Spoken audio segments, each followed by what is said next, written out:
No worries. This is Lysha Holmes, and I'm your host on the Recruiters Recruitment podcast. And I am so excited to welcome to our global community today somebody that I've had the absolute pleasure to get to know before I press record. But I've been secretly speaking to a number of people in this particular marketing agency for quite some time. And in a time where I think everyone's a little bit tired of the phrase personal brand, I wanted to invite our next guest on because I want to approach the leaders listening so that they can understand what they can do to elevate their businesses in what, let's face it, has been a very challenging time. And I'm here to help you and to get these experts to share their advice. So without further ado, this is George Bristow, who is the director of Bristow and Hardy, a marketing agency based in beautiful Manchester, my hometown. Yeah, How are you yes. today, George? Yes, thank you. Yeah, correct. I'm George from Bristow and Hardy, and we're exactly that. We are a recruitment marketing agency.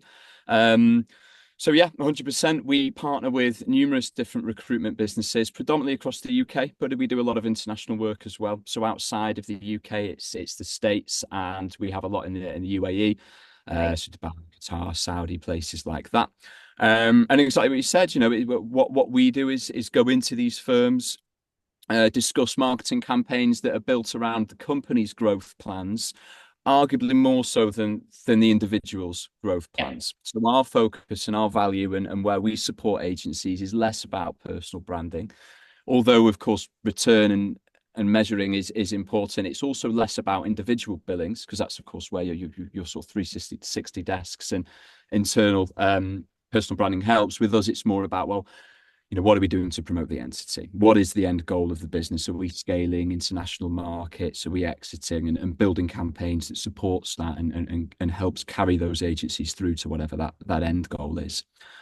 So yeah, Fantastic. that's us. It's very nice of you to join us from your prison cell.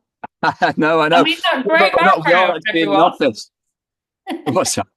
Your great background. Looks like you've been let out for a I quick know. Well, respite. I am in the office, but I've got one of these, little cupboards, little The folk little booths. cupboards. It's just me pulling your leg. I'm so sorry. Well, thank you for that introduction. And I think, anyone that's been a listener of our podcast from the beginning, which if you are a season 5 stalwart, then thank you for sticking with us for all that time. Will know that we have had guests on previously, and we've obviously had sponsors previously, including Hoxo, who I think you and I mentioned off camera, that we've talked about personal brand. And I think if you are listening to this and you don't yet understand the concept of that, then where have you been hiding? So today we're parking that almost. It's kind of in the background, but really thinking about as an entity, as business owners, as leaders, what we Mm. should be doing to understand. And I'm going to throw out a marketing term here, which I'm hoping people are familiar with, which is what is our EVP? So what's our value proposition? For those who maybe don't even really know what that is, because sometimes we use words in recruitment, we don't really know what they are. Because we're all having to become marketeers, right? What is EVP? So, well, obviously, it stands for employer value proposition, like you said. Effectively, in short, all the value proposition is what makes you stand out against the next alternative.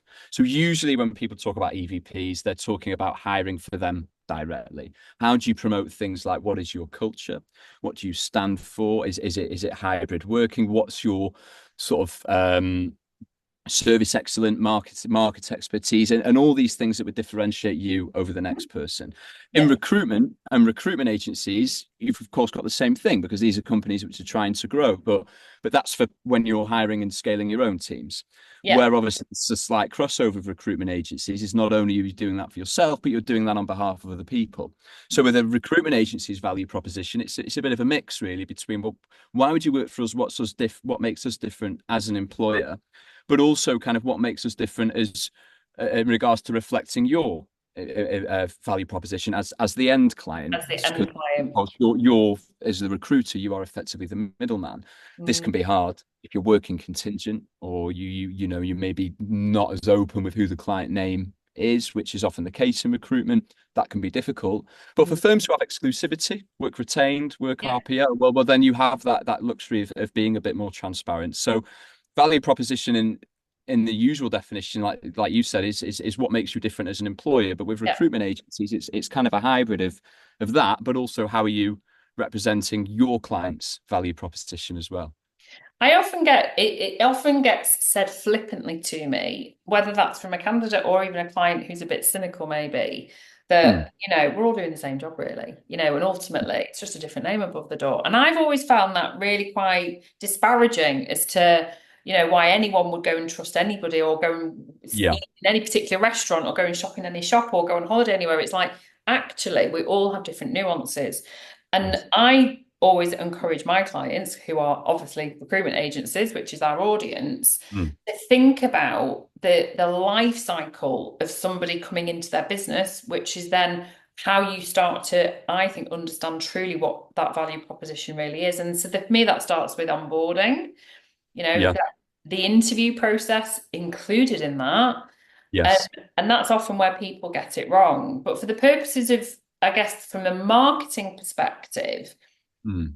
how much emphasis should there be on expressing, I guess, that early stage on something like a company website or through their communication across social media channels? Like how in depth do you think leaders should go in terms of, well, this is our interview process, this is what your onboarding would be like, or do you think it should be more around kind of once you're on board and you're achieving? Yeah, I think, well, I suppose I know it's a bit of a generic answer in the way that it is down to how you want to be positioned, of course. I think in most cases you wouldn't need to be as specific as saying, oh, publicly, this is exactly what our process is. But a good value proposition, at the risk of stating the obvious, also surrounds company values. So you can also be promoting that Yeah, other ways in the case of showing, where have our current staff performed that is a reflection of our values. So if you have a value of accountability, you can be talking about maybe case studies or historic work that you've done about going, we said we did this and this is what we did and the results we've got from it. So as of any kind of sell, which arguably an EVP is, you're selling to new people, is sometimes doing it a little bit more subliminally is arguably more effective. yeah, In the case that once you've figured out what are your key parts to your EVP, what makes you different, yeah, it would then be producing and managing sort of content, emails, website stuff, all around that.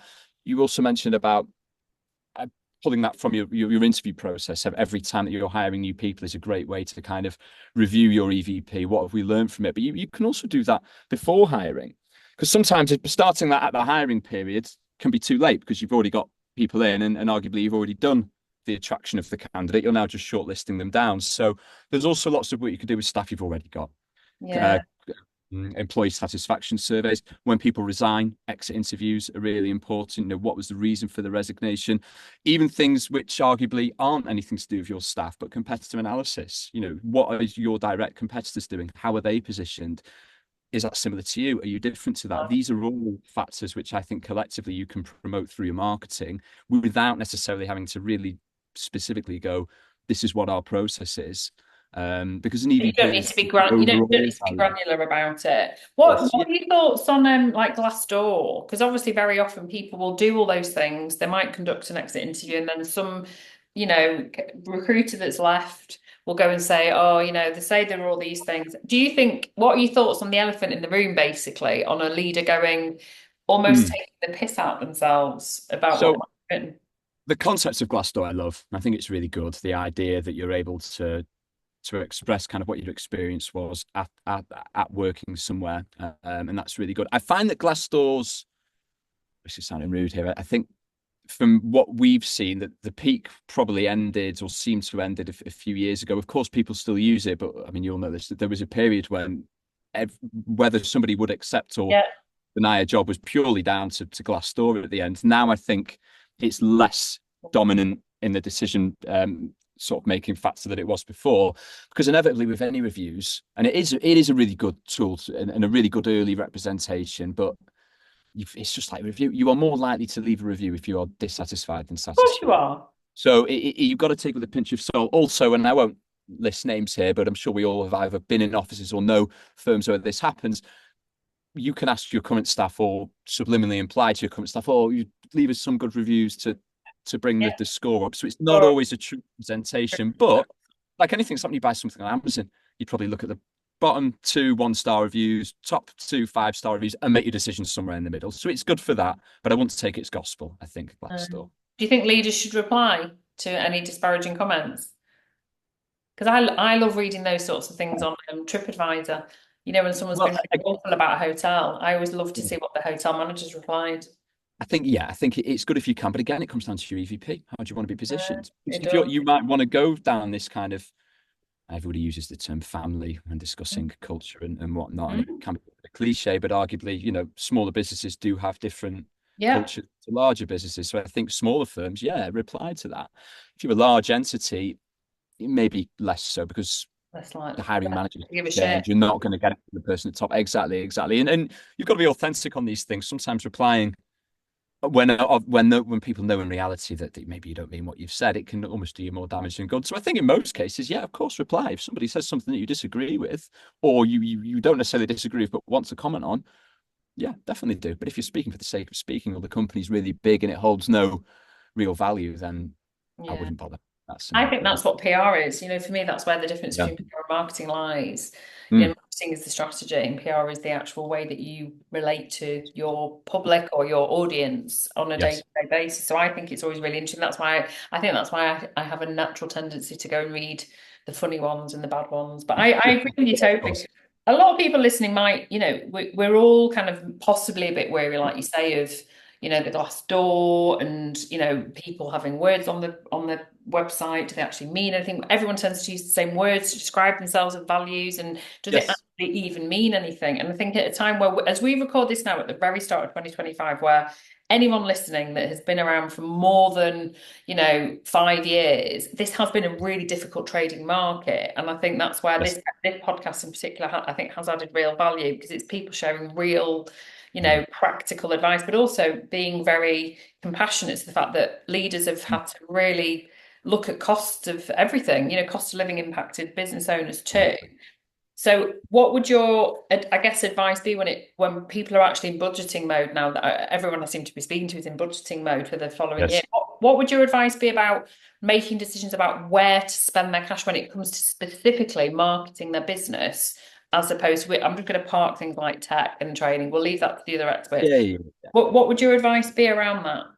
Well, I mean, there are some really, really affordable options to start with. Inevitably, if you want to make big change, you have to spend money in these areas to implement real change and to get kind of the results that you'd really want to get out of it. But having said that, and you're right, this year, although we've seen huge optimism in the market, really picking up in comparison to how 24 was, but inevitably there's still going to be a little bit of a recovery period where people hiring maybe don't have the luxuries of huge marketing campaigns to back that up. You can still market EVPs and anything to do with that Mm. pretty cheap, not free. I mean, one of the things you said before, which links to this, is um, you see things written on websites. Is it words or is that what people are doing? Well, this is exactly where you can do that. For example, you should be doing things, whatever it is that defines your value as an employer, that there should be things or actions happening in the office, marketing aside, that are a backup of that.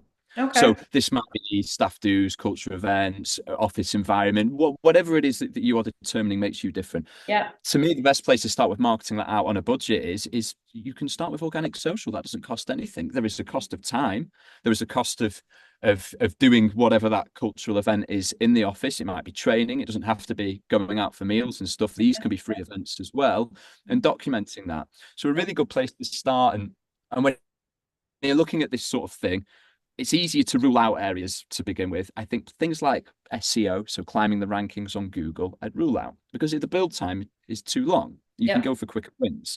Things like paid ads, unless you're going through doing this because you're going through a hiring burst and you need a load of people. Now, again, it can end up being quite costly, especially on LinkedIn, which is where most Yeah. people are. LinkedIn is a more expensive platform than Meta is for paid ads. But where you can start, which is a lot more affordable, is things like organic social, which, Yeah. okay, is capped in the sense that only your organic audience We'll see it it. has that's where the potential ends. But if all your consultants have connections, then you can be liking, sharing company posts, and then your guys will see it as well. And it's a really good way of showing that.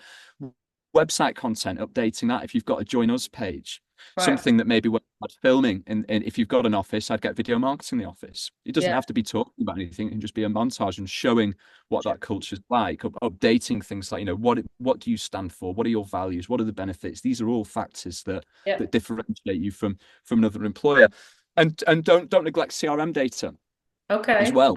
Good Now, for point. internal recruitment, this might be a bit harder because you might not have an endless list of candidates who are relevant for you. But, value propositions for recruitment agencies is also about reflecting who you're working with as an Of agency. course So you it will is. have loads of candidates on the Mm. CRM. So everybody jumps to, and naturally we all do it, of course, because it's a very kind of go-to place for sales-oriented people.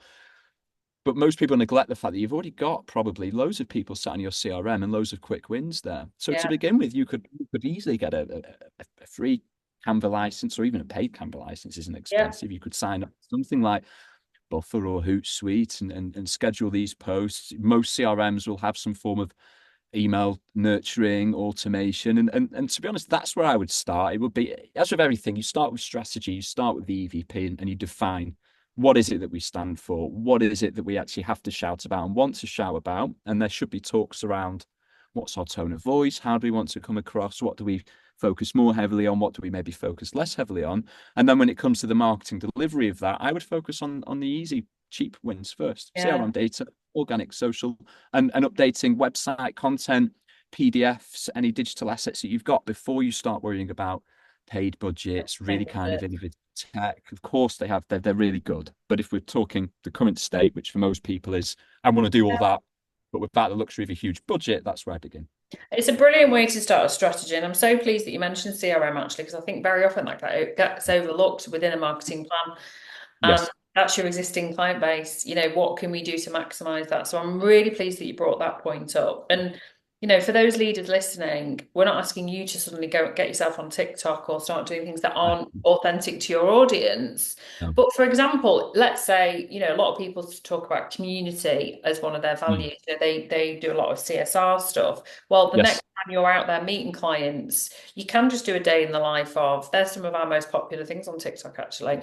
What about, you talking about partnerships? So go and Mhm. interview one of your candidates that you've placed, or go and interview a Yeah. client you've done some work with. And you can literally do it on your phone. It doesn't need to be anything glamorous. You can use your laptop. So I Yeah. just think I want people listening to know that we know that you've gone through a challenging time. We know that everyone was looking at and exposed their budgets. But I personally think, professionally as well, that now is the time. If you're still listening to this and you're still trading, now is the time to really elevate yourself from a Yeah. business marketing point of view and not hide in the shadows. Yeah. And it's not even about reinventing the wheel. I think everybody goes into these kind of conversations thinking, what aren't I doing? Some huge innovative plan, but you don't need that, because what you'd find in most cases is, and to be honest, I'm guilty of this as well, is you'll have so many internal conversations, and in your mind, you assume that the perception of what you're doing is one thing. But because that's only been spoken about really internally, or you've mentioned it externally once or twice, people forget about it. So sometimes you don't even necessarily have to change what you're doing. It's Yeah, more just having some kind of consistent plan in place, which yeah. is why all the stuff I mentioned before isn't costly at all. But it's more taking what you're doing and just telling people that. But doing it with some form of consistency. You know, I would Yes. say as a company, which of course, as I said before, where we focus more on rather than the individual, but as a company, you could get away with maybe just doing a couple of posts on LinkedIn a week if that's where you want to start. But at least you're kind of reinforcing that message, that you'll find that's more effective than obviously not saying anything or just No, saying it. But yeah, you don't have to change too much. You'd find that I bet no. most people listening to this already have an idea in their head of what it is. It's just not promoted correctly. And let's face it, that anyone that's worth their substance has focused probably quite significantly into their recruiters' personal brands over the last few years. But what we're Yes. saying now is it's almost segmenting as a brand, as a business. We're encompassing the work that everyone else is doing. So, Yeah. Although with personal brand, because we had I had a conversation about this the other day actually, a networking event we were at.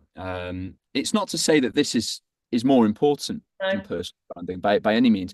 no, They're different different approaches. It's just things. that our firm doesn't focus on personal branding. That's why I'm focusing on the other side. But personal branding is really important. But where personal branding helps is, at the risk of stating the obvious, obviously it helps with the promotion of the individual, but it helps arguably probably more than what we do with individual billings as well. If you're trying to get your consultant from 150k to 250k billings a year, personal branding is probably the best way to go. Yeah. But there comes a stage in company life or company planning and strategy where, okay, well, the consultant's okay, and we've got loads of them, but but we want to sell the firm, or we want to Yeah. build the firm to Yeah. this. We want to go through M&As, and that's where this style, it complements what the Mhm. person is doing, but it is slightly different. And So it's, retention of those top billers, because otherwise all you're creating is silos of voices.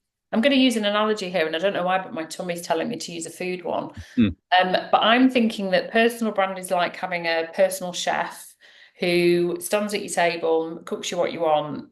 yeah, The company marketing strategy, which is what we're talking about today, is actually the beautiful Michelin-starred restaurant, which showcases the chefs that come in and then yeah. cook food. I don't know if that works, but I'm kind of Yeah. going. No. I know what you mean, and it is that. But the other risk to business leaders anyway with personal branding, not to say that you shouldn't do it, because that's Mhm. not what I'm saying at all. But the trouble with investing all your effort and building all the value in the individual is, unless that individual owns that firm, if they leave, the value leaves with them. Goes with them. Yeah, and Yeah, that's great for the biller. yeah, of course it But it is. is worth splitting some of that value to make Yeah. sure that it remains in the entity. In an ideal world, what you'd have is you'd have all your consultants doing personal branding, and the best way to start doing that is consistency. It's making sure that you're actually doing stuff to talk about and learning how to do personal branding. There are workshops, there are other marketing agencies who specialize in recruitment who can help with that and are better than us at doing that. But then it's making sure that whatever's going on the personal branding side has some link to the Link. company side, so that although they have their own individual campaigns, they are working together collectively. It's really interesting Well, that at the time that we're recording this, if I think back to some of I've had conversations with like Amelia Sordell and obviously Sean from Hoxo and other yeah, yeah, marketers as well. And it's always been from the other side of the table. So I really like this. I'm smiling because if anyone's listened to all of those as well, that I've always asked the question from the other side of the table. So if you're talking about personal branding, how does that complement what a company strategy is? And very often what you've tended to find is that recruiters and certainly those that are performing well have done it on their own on personal brand because they've not had a company strategy to look at. They've not necessarily yeah, had voice or value. So I think this is where we have to shift the conversation. And I'm such a huge advocate and ambassador for everyone succeeding and fulfilling their potential. And that includes businesses. And yeah, anyone that's managed to trade through the last 2 years, that if you're still trading and you're doing well and you want to maximize your opportunity, to me now, I've seen it. Unfortunately, I'm old enough to have seen lots of recessions, 3 or 4 now. This mm, is the time where you can really dominate and take market share. You can't yes. do that if you don't have a marketing strategy, as far as I'm concerned. No. Well, you're preaching to the choir on that one. Of course, I agree with I'll you there. just do yourself here.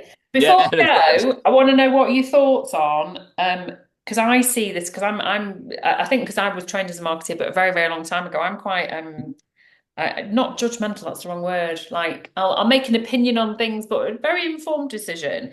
Does yes. GPT usage in actual content and what companies are sharing? Sometimes it just feels a little bit like, I'm sure I've seen that somewhere before, and people copying and pasting what a company's shared. What are your thoughts on that? So ChatGPT was the first one, was it, that you said? Yeah. I'm a huge advocate of ChatGPT, but only if used correctly. Yes. So we've done a lot of AI in our kind of productizing and our positioning, and where do you and don't you use it? I think when used correctly, it's a great time saver. Agreed. Yeah. Where it falls is if you either don't check it or you're checking it for spelling mistakes and nothing Yeah. more. Yeah. The trouble with ChatGPT is, and this is the case with any new kind of revolutionary thing, is everybody jumps on it and then you very quickly recognize what is ChatGPT tone of voice, what isn't. One of the ones I always see with ChatGPT is words like foster. Mm. Very rare that you use that as a normal word in your day-to-day vocabulary, yet it's always mentioned in things like You ChatGPT. can tell, can't you? Yeah, so when we use ChatGPT, well, or not usually, it's more other AI software. We're using it more for the analysis of the work that our team have done. So the Okay. content by the people, you use the AI to almost export the data from the back end of Mm. post, the email, whatever you've done. You put that into something like ChatGPT and go, okay, well, what can we learn from this? And it kind of provides a bit of a foundation of improving on next time, rather than going, I want you to write this post for me. Having Yeah. said that, though, you still use ChatGPT and other things like that Yeah. to write the post, but use it as nothing more than a frame. It does need Framework. to be amended. Ideas, framework. Yeah. Yeah, Please that's don't it. copy and So, paste it, guys. yeah, so I do like it, unless you are just doing a copy and paste job, and then it's just a bit. It's always really long, really boring then. But if you're doing it just to save time and you're amending it and tweaking it, yeah, work Yeah. smart, not Agreed. absolutely. And I appreciate I did ask you two questions in one, so I'm going to stop not do that again. Yes. So the second part of the question, No, it's okay. What was the second one? Sorry. the second part, I'm very impressed that I remember it, Mm, is what are your what's your recommendation, I suppose, to the strategy behind if there's a company page that mm. shares a post and then you see all the recruiters copying that and sharing that, and then you see all the recruiters sharing exactly the same thing, like we want to share what's out there, but what would your advice be? Do we need to be amending what's been put out as a company, or should we just share it as it is? I don't think you need to amend what's being put out as a company. If it's just kind of a like or a share, I don't think that's too bad. And arguably, that's very good for the company Yeah. branding, because if you're talking organically when you're delivering this kind of work, Mm. you are limited. If you post on the company, you are limited to be seen by only the people who follow that company. Yeah. The benefit to all of your consultants going around and liking it is that then all of their connections see it. So Yeah. although on one hand, I get what you mean, you're looking at it thinking, well, it's got a load of likes, but it doesn't mean anything. On one hand, yes, but on the other hand, commercially, actually, it does, because you've now Fine. expanded your potential reach without spending any money on paid. Do you need to tweak it, amend it? You don't need to tweak or amend the company post, but what can be good is maybe just adding a comment on top or something. If it's something worth commenting on, you don't necessarily have to promote every single post that the company No, does. But if no. it's a conversation starter, or it's something about the industry, or something that's a bit more than maybe just a generic, this is what's gone on in our office, that's Mm. when I think it can be good. And that's a good way to merge it, is that you've got the narrative of the firm and then the individual kind of taking that and going, this is what our company has said, and that's correct. And I focus on the temp side, and this is my views on it. So if you're able to kind of take the company's messaging and add your little tweak, that's a really good way of doing it. But Yeah, like great company advice. posts, I think there is benefit to that, definitely. Great advice. I knew we'd get loads of value out of you. Thank you so much for No, joining us. And obviously, we'll make sure, and I know you're going to be sharing it as well because you're a marketing yes, yeah, our this, so I guys will expect be. nothing less. But if people want to get in touch with you, we'll make sure that they mention the Recruiters Recruitment Podcast. And thank you so much. And I'll be seeing you very soon. Amazing. Yes, I'll see you soon. Thank you very much. Thank you so much for being on.